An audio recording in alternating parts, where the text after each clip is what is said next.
సంక్రాంతి సెలవులు నేటి నుంచి ప్రారంభం అవడంతో గుంటూరు కాజా టోల్గేట్ వద్ద ట్రాఫిక్ అనేది పెరిగినటువంటి పరిస్థితి ఉంది.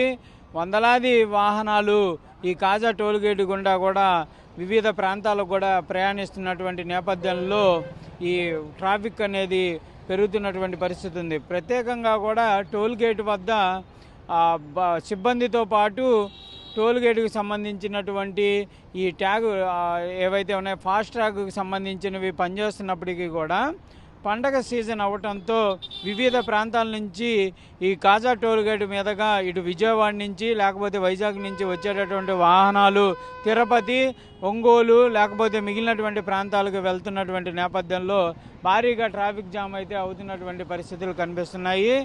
ఈ రోజు నుంచి ఈ భారీ ట్రాఫిక్ పెరుగుతున్నటువంటి పరిస్థితుల నేపథ్యంలో వాహనాలకు సంబంధించి ఫాస్ట్ ట్రాక్ మరింత వేగతరం అయ్యే విధంగా కూడా అధికారులు అయితే చర్యలు తీసుకుంటున్నారు. ప్రస్తుతం మనం చూడొచ్చు కాజా టోల్గేట్ వద్ద వందలాది వాహనాలు ఇక్కడ నిలిచిపోతున్నాయి. 1 by 1 పంపిస్తున్నప్పటికీ కూడా ట్రాఫిక్ అనేది నిలుస్తున్నటువంటి పరిస్థితి ఉంది. ఈ సంఖ్య మరింత ఈ 2-3 రోజుల్లో పెరిగేటటువంటి అవకాశాలు ఉన్నాయనే విధంగా కూడా అధికారులు అయితే అంచనా వేస్తున్నారు.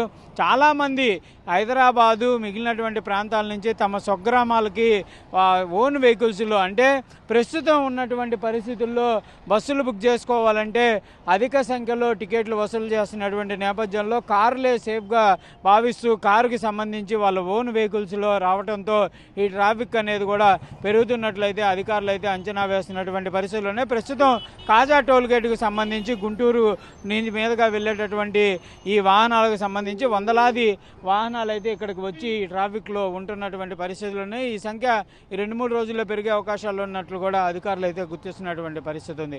కెమెరామ్యాన్ సిద్ధుతో సాయి శంకర్, గుంటూరు కాజా టోల్గేట్ నుంచి. Local to global news at your finger tips. మీ చేతిలో ఒక ఆయుధం. Download raw TV app. Media legend Ravi Prakash is back.